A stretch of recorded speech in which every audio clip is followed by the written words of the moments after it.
90% de los grandes mamíferos de Europa se han desvanecido del paisaje natural en un periodo de apenas 150 años. Esta desaparición masiva ha sumergido a los ecosistemas en un colapso progresivo caracterizado por la compactación de los suelos y la ruptura de la biodiversidad. Los ciclos ecológicos que operaron con precisión durante miles de años se están desmoronando por completo ante la ausencia de estos reguladores biológicos. Pero esto es solo el comienzo. ¿Por qué el retorno de una especie desaparecida puede reiniciar un sistema entero en declive? A primera vista, la solución para restaurar un paisaje dañado parece residir únicamente en la flora. Pero la reintroducción de animales clave reactiva funciones mecánicas y químicas en el suelo que ninguna otra intervención humana puede replicar. El proceso de recuperación solo está cobrando fuerza mediante el restablecimiento de estos vínculos dinámicos. Europa intentó ejecutar diversas estrategias de recuperación. Sin embargo, la ambición de restaurar los bosques nunca llegó a convertirse en una realidad tangible. Se puede notar cómo los terrenos permanecen estáticos a pesar de los esfuerzos de plantación. Lo que realmente se perdió no se encontraba en el dosel de los árboles, sino en los eslabones ecológicos que antaño mantenían el funcionamiento integral del territorio. Más adelante se complica. La falta de fauna de gran tamaño provoca que los suelos pierdan su porosidad y la capacidad de regenerar nutrientes de forma natural. Se ve cómo el equipo de científicos observa suelos endurecidos donde antes existía una rotación constante de materia orgánica. Para salvar un ecosistema, en ocasiones, la presencia de árboles resulta insuficiente si no existen los agentes que movilicen la energía a través de la cadena trófica. Transición al siguiente nivel. Paradójicamente, la clave para la salvación provino de una especie que había sido declarada oficialmente extinta en estado silvestre hace más de un siglo. El equipo técnico monitorea gradualmente los primeros ejemplares liberados en áreas controladas. Parece simple introducir un animal en un entorno vacío, pero en realidad el impacto de sus pezuñas y sus hábitos alimenticios modifican la estructura misma del terreno. El proceso no termina en esta etapa. Debido a que cada acción de estos animales reabre claros en el bosque, la luz solar alcanza de nuevo el suelo, permitiendo que especies vegetales latentes vuelvan a brotar.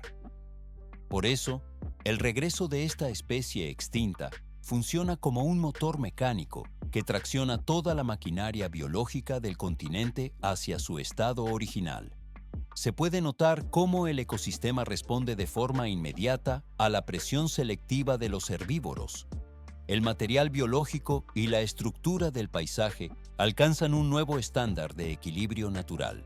El procesamiento posterior de esta restauración solo reforzará su calidad y durabilidad a largo plazo. Así concluye una de las etapas clave de la recuperación ambiental en el territorio europeo. 1919. Esa fue la fecha exacta en la que el último bisonte europeo que vivía en libertad fue abatido de forma definitiva. El evento transcurrió sin ceremonia alguna y nadie fue consciente en ese preciso instante de que el animal terrestre más grande de todo el continente europeo acababa de desaparecer por completo de la naturaleza. ¿Cómo pudo una especie tan dominante desvanecerse en el silencio absoluto de los bosques? A primera vista, resulta difícil de creer que apenas unos siglos antes, estos animales recorrían libremente las llanuras de Europa, extendiendo su presencia desde la península ibérica hasta Escandinavia y desde las costas del Atlántico hasta el mar Caspio. Pero en realidad, su ausencia actual es el resultado de un proceso de erosión biológica que duró cientos de años. Las estimaciones históricas indican que la población de estos bóvidos llegó a alcanzar cientos de miles e incluso millones de individuos en su apogeo. Se puede notar cómo esta cifra colosal comenzó a reducirse no por un conflicto bélico inmediato, sino por una presión constante. El declive no se inició con la guerra moderna, ya que el bisonte había sido cazado para obtener alimento desde la lejana era de los cazadores-recolectores. Sin embargo, el verdadero punto de inflexión ocurrió cuando los seres humanos expandieron la agricultura a gran escala. Más adelante se complica. La caza excesiva, combinada con una deforestación masiva, provocó que el hábitat natural del bisonte colapsara gradualmente a lo largo de los siglos. Los bisontes no fueron aniquilados en un solo evento catastrófico repentino. Se ve cómo la especie fue sofocada lentamente por la expansión incesante de la civilización y la infraestructura humana. A principios del siglo XX, los expertos en conservación estaban convencidos de que el destino de estos animales estaba sellado para siempre. Una especie que había logrado sobrevivir con éxito a la edad de hielo y a miles de años de transformaciones climáticas extremas, no fue capaz de resistir un solo siglo de actividad humana moderna. En aquel periodo crítico, quedaban poco más de 50 ejemplares de bisonte europeo en todo el planeta, y la totalidad de ellos se encontraba bajo cautiverio en parques y zoológicos. El proceso solo estaba cobrando fuerza destructiva. Entonces, la Primera Guerra Mundial estalló como un golpe de gracia final contra una población que ya se encontraba al borde mismo de la extinción total. Durante el caos y la ocupación militar de los territorios, los bisontes fueron perseguidos sistemáticamente para obtener su carne, sus pieles y sus cuernos. Solo parece evidente que la guerra fue el factor determinante, pero tras el fin del conflicto, apenas quedaban 2 manadas pequeñas y aisladas en todo el territorio europeo.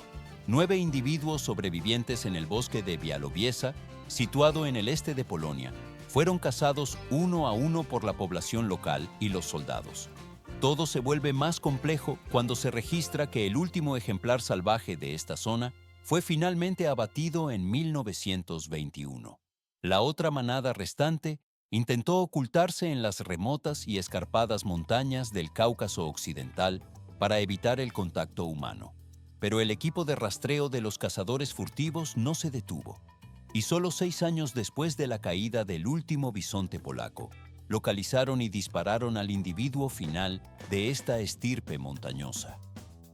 El polvo se asienta lentamente sobre la historia de la especie en libertad. Con la muerte de este último animal en 1927, el bisonte europeo fue declarado oficialmente extinto en estado salvaje en todo el mundo. Este cierre simbólico marcó el final de una era para la fauna del continente. El material genético de la especie quedó restringido exclusivamente a los pocos ejemplares que permanecían tras las rejas de las colecciones privadas. De esta manera, el ciclo natural de uno de los mamíferos más imponentes de la prehistoria se detuvo en seco frente al avance de la modernidad. El proceso de desaparición física en la naturaleza concluyó así de forma irreversible. 800 kilogramos. Ese es el peso aproximado que alcanza un bisonte europeo adulto, una masa comparable a la de un automóvil pequeño. ¿Por qué un animal de tales dimensiones y una altura superior a la de un ser humano posee una agilidad tan inesperada? A pesar de su volumen, estos mamíferos se desplazan a una velocidad 3 veces mayor que la de un hombre adulto y ejecutan saltos sobre obstáculos que, por su estructura física, parecerían insuperables. Pero esto es solo el comienzo. Su presencia es imponente. Se puede notar cómo la musculatura de su cuello se tensa bajo una capa de pelaje denso mientras se mueve por el entorno forestal. A primera vista, esa potencia bruta puede resultar intimidante para cualquier observador.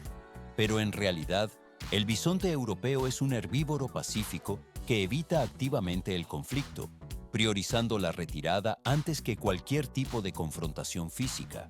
Esta mezcla de dimensiones colosales y temperamento dócil lo convirtió históricamente en uno de los grandes mamíferos menos peligrosos de los ecosistemas naturales. A diferencia del bisonte americano, que prefiere las llanuras abiertas y extensas, la variante europea evolucionó en paisajes mixtos y bosques cerrados. Se ve cómo el animal ramonea arbustos y ramas jóvenes con movimientos pausados, alternando su estancia entre la espesura del bosque y los claros naturales. El proceso solo está cobrando fuerza. Esta conducta alimentaria específica es la que otorga a la especie el título técnico de ingenieros de ecosistemas, ya que reconstruyen el entorno desde su base biológica. Ellos no se limitan a habitar un espacio, sino que lo moldean físicamente de forma constante. Al alimentarse, abren brechas en la cubierta forestal y crean claros que reinician ciclos biológicos que anteriormente se encontraban estancados. En las zonas donde el bisonte está presente, se observa cómo otras especies animales y vegetales comienzan a recuperarse de manera sistemática. Por esta razón, la protección de este animal trasciende la salvación de una sola especie, convirtiéndose en el resguardo de una red completa de vida que orbita a su alrededor. Más adelante se complica. Lo que resulta técnicamente asombroso es cómo su forrajeo genera un paisaje en forma de mosaico. En este entorno, los parches abiertos, los arbustos jóvenes y la vegetación madura se entrelazan de manera compleja. El equipo de la naturaleza aprovecha esta estructura para permitir que innumerables plantas y animales florezcan con rapidez. Por ejemplo, al generar espacios para arbustos con flores dentro de los bosques, atraen poblaciones de insectos que, a su vez, sirven de sustento para aves y pequeños mamíferos. Todo se vuelve más complejo. Se produce así una paradoja ecológica donde los animales de mayor envergadura crean las condiciones necesarias para la supervivencia de los organismos más minúsculos. La biodiversidad no funciona como una colección de elementos aislados, sino como un sistema técnico de interconexión total. Transición al siguiente nivel. Es notable que el punto de unión entre las dos especies de bisontes existentes no reside en su morfología o en su hábitat específico, sino en el destino crítico que ambos enfrentaron simultáneamente. Cuando el espacio físico desaparece, incluso las especies de mayor tamaño son borradas de la historia de manera irreversible. El proceso de restauración de estos gigantes busca revertir ese vacío, permitiendo que el ciclo natural recupere su equilibrio original. El material biológico y la fauna asociada se desplazan así hacia una fase de estabilidad dentro del ecosistema. 50 individuos. Este era el número total de supervivientes que restaban cuando el bisonte europeo desapareció por completo de su entorno silvestre natural. Aquella ínfima población no solo luchaba contra la escasez numérica, sino que cargaba con una crisis genética invisible y profunda que amenazaba su existencia a largo plazo. Al contar con un acervo genético extremadamente limitado, la endogamia dejó de ser un riesgo potencial para convertirse en una realidad inevitable y destructiva. Se puede notar cómo la diversidad biológica se reducía a niveles críticos en cada nueva generación. Pero esto es solo el comienzo. ¿Por qué los científicos pronosticaban un final silencioso incluso sin la caza directa? A primera vista, la supervivencia de unas pocas decenas de ejemplares sugería una oportunidad de recuperación. Sin embargo, la comunidad científica sostenía que la especie se debilitaría de forma gradual, perdiendo su capacidad reproductiva hasta desvanecerse por completo debido a la degradación de su ADN. Más adelante se complica. Un pequeño grupo de conservacionistas, impulsado por una determinación técnica rigurosa, se negó a aceptar este destino de extinción biológica. Esta iniciativa fue encabezada por el zoólogo polaco Jan Stoltzman, quien realizó un llamamiento urgente para ejecutar acciones de rescate inmediatas y coordinadas. A su esfuerzo se unieron Heinz Heck, quien ejercía como director del Zoológico de Múnich, y su hermano Lutz Heck, responsable del Zoológico de Berlín. El equipo coordinó con precisión la localización y el traslado de los ejemplares restantes que aún permanecían en zoológicos y reservas privadas de toda Europa. El proceso solo está cobrando fuerza. La fundación de la Sociedad Internacional para la Protección del Bisonte Europeo marcó el inicio de una gestión centralizada y científica sin precedentes. Los expertos presentaron un plan de acción integral durante la Conferencia Internacional para la Protección de la Naturaleza, celebrada en París en el año 1923. Se ve cómo los protocolos administrativos comenzaron a sustituir al azar de la naturaleza para garantizar la viabilidad del proyecto. En esta etapa no termina. 1932 fue el año en que se estableció formalmente el libro de genealogía del bisonte europeo, una herramienta técnica fundamental para la cría selectiva. Este registro documental anotaba meticulosamente a cada individuo, supervisando de forma estricta cada decisión de apareamiento para evitar el colapso genético definitivo de la especie. Se puede notar cómo cada ficha técnica determinaba el futuro de la población con un rigor casi matemático. Todo se vuelve más complejo. A primera vista, el éxito se medía en la cantidad de nacimientos, pero en realidad el dilema técnico era mucho más profundo y estructural. La incertidumbre no radicaba únicamente en la supervivencia física de la especie, sino en la definición de su propia esencia futura.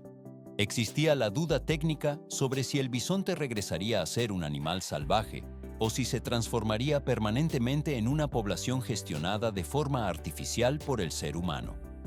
Transición al siguiente nivel. Los ingenieros de la conservación vigilaron cada parámetro biológico mientras los animales eran reintroducidos en áreas controladas. El equipo separó gradualmente a los ejemplares para diversificar los núcleos de población en diferentes regiones. El material genético se protegió mediante una vigilancia constante de los linajes registrados en los libros de cría. Desde aquí la transformación se mueve hacia la siguiente fase de procesamiento de la especie en su camino de regreso a los bosques.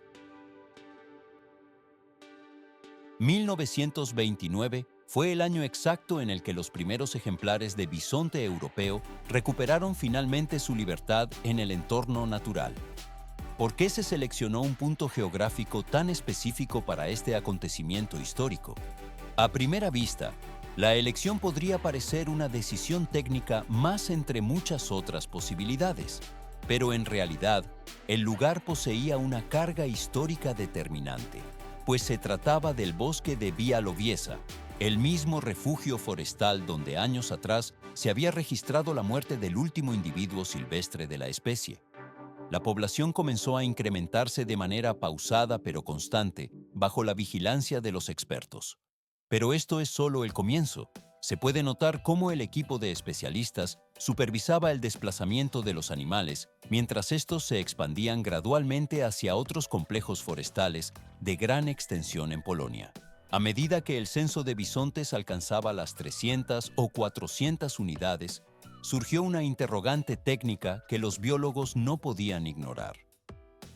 Muchos científicos manifestaron objeciones fundamentadas sobre la viabilidad del proyecto a largo plazo. Se cuestionaba si una especie que había pasado múltiples generaciones confinada tras cercas metálicas y perímetros controlados, aún conservaba la memoria genética necesaria para subsistir de forma autónoma. Más adelante se complica. El éxito de esta reintegración técnica dependía de encontrar un entorno con las condiciones geológicas y climáticas más rigurosas del continente. Se ve como la respuesta a este dilema se localizó en Rumania, específicamente en las montañas de Tarcu, que representan uno de los últimos paisajes verdaderamente silvestres y menos alterados de toda Europa. El equipo de monitoreo determinó que este terreno constituía la prueba definitiva para la resistencia de la especie. Si los bisontes no lograban adaptarse y sobrevivir en este ecosistema de alta montaña, no podrían hacerlo en ninguna otra ubicación del planeta. El proceso solo está cobrando fuerza. La cámara se desliza a lo largo de las laderas escarpadas, donde estos grandes mamíferos deben ahora buscar su propio alimento y refugio frente a los depredadores naturales. En esta etapa no termina la observación, ya que cada movimiento de la manada proporciona datos cruciales sobre su comportamiento en libertad total. El material biológico de la especie se pone a prueba bajo las leyes de la selección natural en un entorno sin intervención humana directa. El experimento en las montañas de Tarku define el estándar de éxito para futuros programas de reintroducción en el continente. El material está listo para moverse a la siguiente fase de procesamiento sin prisa. 2012 fue el año en que la iniciativa Rewilding Europe y la organización WWF Rumania pusieron en marcha un ambicioso proyecto técnico en las montañas de Țarcu. Este territorio se extiende como una vasta superficie de bosques primarios, valles fluviales profundos y pastizales alpinos de alta montaña. ¿Por qué se seleccionó este ecosistema tan específico para una operación de tal magnitud? A primera vista, la orografía escarpada parece un obstáculo para cualquier intervención. Pero en realidad, la complejidad del terreno ofrece las condiciones de aislamiento y recursos necesarias para que las especies de gran tamaño recuperen su nicho ecológico sin interferencias externas. 17 bisontes europeos regresaron a los Cárpatos rumanos el 17 de mayo de 2014, marcando su reaparición tras una ausencia de más de 200 años. Para proteger a esta primera manada, se construyó un recinto de aclimatación de 15 hectáreas de extensión. Se puede notar cómo el cercado delimita un espacio controlado donde el equipo técnico vigila constantemente los parámetros de salud y el comportamiento social de los animales. El proceso solo está cobrando fuerza. Estas instalaciones mecánicas y de vigilancia permitieron además neutralizar cualquier intento de caza furtiva mediante sistemas de monitoreo continuo. Los primeros años posteriores a la reintroducción no presentaron una trayectoria de éxito inmediato debido a factores biológicos y climáticos. Muchos terneros murieron bajo el ataque de depredadores naturales que operan en la zona. Las bajas temperaturas y las condiciones extremas de los inviernos terminaron con la vida de los ejemplares más débiles del grupo. Se ve cómo la selección natural actúa sobre la población mientras las relaciones jerárquicas dentro de la manada se desplazan constantemente. Pero esto es solo el comienzo. Estas fluctuaciones en el orden social generaron niveles medibles de conflicto y estrés entre los individuos durante las fases iniciales de adaptación al entorno salvaje. Un fenómeno que la ciencia no puede programar de forma algorítmica comenzó a surgir gradualmente. El aprendizaje de comportamientos silvestres. Los ejemplares nacidos en libertad carecían por completo de memoria sobre el cautiverio o la alimentación asistida. Estos individuos aprendieron a interpretar los accidentes del paisaje, a identificar señales de peligro inminente y a desplazarse en sincronía con los ciclos estacionales del bosque. El equipo observa cómo los bisontes optimizan sus rutas de movimiento entre la vegetación densa. Transición al siguiente nivel. Después de 2 años de observación técnica, la primera manada fue liberada totalmente de su recinto de protección. Nuevas reintroducciones de ejemplares se llevaron a cabo en el año 2018 para reforzar la base genética de la población. No todas las liberaciones de animales resultaron exitosas en términos de supervivencia inmediata, pero cada maniobra aportó una mayor cantidad de datos técnicos y experiencia de campo. El metal de los rastreadores satelitales y los sensores de movimiento envían señales constantes sobre la dispersión de los grupos. Más adelante se complica. Esta acumulación de información permitió aumentar la confianza en que el bisonte europeo posee la capacidad física y social para subsistir de forma autónoma en el ecosistema. El metal de las vallas de contención queda atrás mientras los animales se integran definitivamente en el tejido forestal de los Cárpatos.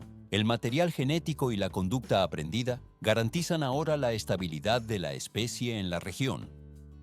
La fase de monitoreo intensivo cierra este capítulo, permitiendo que la población se expanda por los valles de manera natural. El procesamiento posterior de estos datos solo reforzará la calidad y la durabilidad de futuros proyectos de conservación en el continente. El proceso pasa suavemente a la transformación final de la fauna local.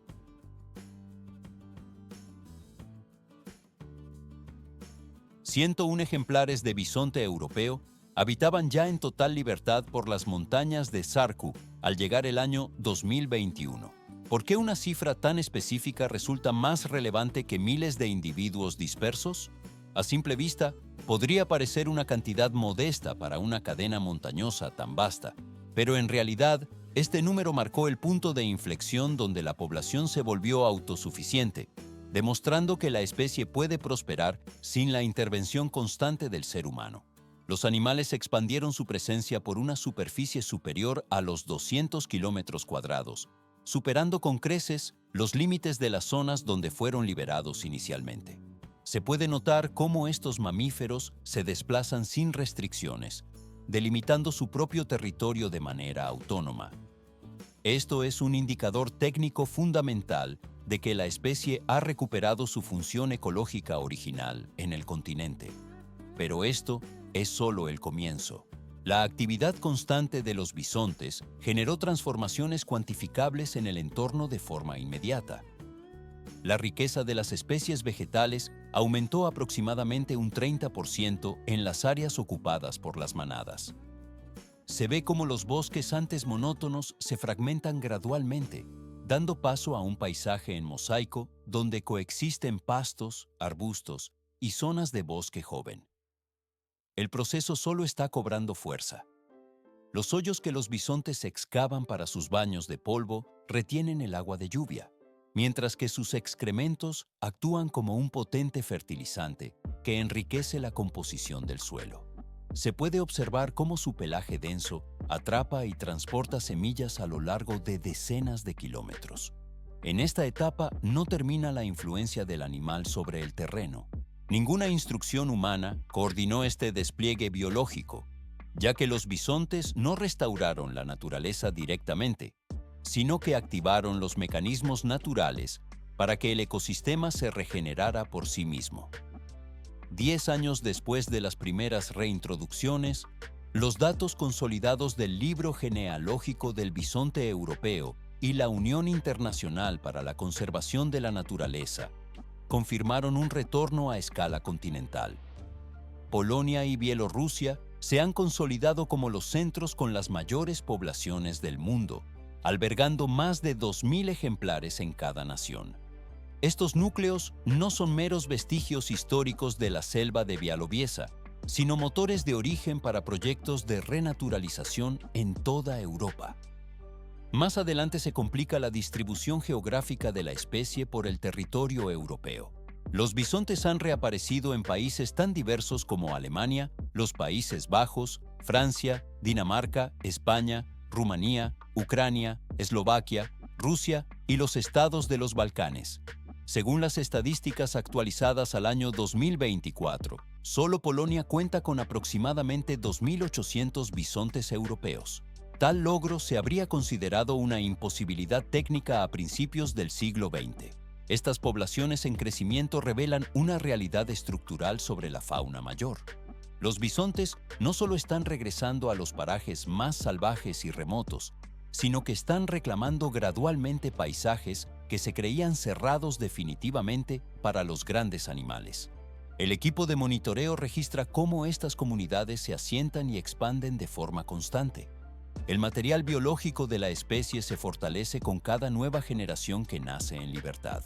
Desde aquí, la transformación de los ecosistemas europeos se mueve hacia la siguiente fase de procesamiento natural. El retorno del bisonte cierra esta etapa de recuperación, permitiendo que la biodiversidad recupere su equilibrio original sin prisa. El proceso pasa suavemente a la transformación final de los paisajes del continente. 9.000 individuos. Esa es la cifra aproximada que alcanza hoy la población de bisontes europeos en todo el continente, tras partir de apenas poco más de 50 ejemplares supervivientes. ¿Por qué el retorno de esta especie no ocurrió en un aislamiento social absoluto? A primera vista, la reintroducción parece un éxito biológico sencillo, pero en realidad las comunidades locales manifestaron preocupaciones inmediatas por los daños en los cultivos y surgieron interrogantes críticos sobre la seguridad pública. El proceso de renaturalización nunca es estrictamente un asunto ecológico, sino que se define como una compleja negociación constante entre los actores del territorio. El proceso solo está cobrando fuerza. Se puede notar cómo un bisonte macho, en un desplazamiento sin precedentes, nadó a través del río Oder y cruzó la frontera entre Polonia y Alemania, convirtiéndose en el primer individuo en libertad en lograrlo en más de un siglo. Lo que técnicamente pudo ser un símbolo del regreso de la vida silvestre a Europa, terminó en una tragedia en pocas horas. Las autoridades locales alemanas, impulsadas por el temor y la incertidumbre técnica, dispararon al animal hasta causarle la muerte. Esa historia expuso una verdad incómoda sobre la gestión de la fauna. Más adelante se complica, pues aunque el furtivismo persiste, la mayor amenaza actual para el bisonte no es el cazador en el bosque profundo, sino el conflicto directo entre la vida silvestre y el uso humano de la tierra. Se ve cómo las organizaciones de renaturalización se ven obligadas a establecer fondos de compensación económica y a formar guías locales para mitigar la fricción. En esta etapa no termina el trabajo, ya que se deben abrir canales directos de diálogo con las poblaciones rurales afectadas. En realidad, los daños registrados oficialmente son bajos. Pero el miedo no desaparece únicamente mediante el uso de estadísticas frías. La cámara de la realidad muestra que hemos olvidado cómo compartir los paisajes con animales de grandes dimensiones. La adaptación, por lo tanto, debe surgir de ambos lados de la ecuación. Los seres humanos necesitan superar el temor instintivo y comprender la naturaleza gentil de los bisontes, así como los servicios ecológicos esenciales que estos proporcionan al ecosistema. Todo se vuelve más complejo al considerar la fragmentación del territorio. Los bisontes deben recibir apoyo para aprender a desplazarse con seguridad entre asentamientos y tierras de cultivo en un continente cada vez más dividido por infraestructuras. Al mismo tiempo, una nueva forma de valor económico comenzó a emerger de manera gradual. El ecoturismo centrado en el bisonte genera ahora aproximadamente 2 millones de euros anuales para la región. Casas de huéspedes, restaurantes, servicios de guía y artesanías locales se han desarrollado de forma incesante. Transición al siguiente nivel. No todos los habitantes se benefician de la misma manera. Por primera vez en décadas, la naturaleza salvaje ya no es solo un obstáculo para el desarrollo, sino que se ha integrado en la economía local. El equipo de conservación monitorea cómo las carreteras, la agricultura, los asentamientos e incluso la energía renovable compiten por el mismo espacio físico. La renaturalización no consiste en retroceder el tiempo hacia una Europa virgen, sino que es un proceso de redistribución de territorio donde ninguna opción carece de fricciones. Extraer a una especie del borde mismo de la extinción y devolverla a la vida silvestre es un logro extraordinario de la ingeniería de conservación. La historia del bisonte europeo funciona como un plano maestro para la recuperación de grandes especies en todo el continente. Pero esto también plantea una pregunta más profunda para el mundo moderno actual. Si la naturaleza regresa de forma efectiva, ¿qué distancia están dispuestos los humanos a retroceder para ceder espacio? Los últimos 10 años solo han sido suficientes para comenzar a formular esa pregunta con total seriedad. El material genético y la población se consolidan mientras el proceso pasa suavemente a la transformación final.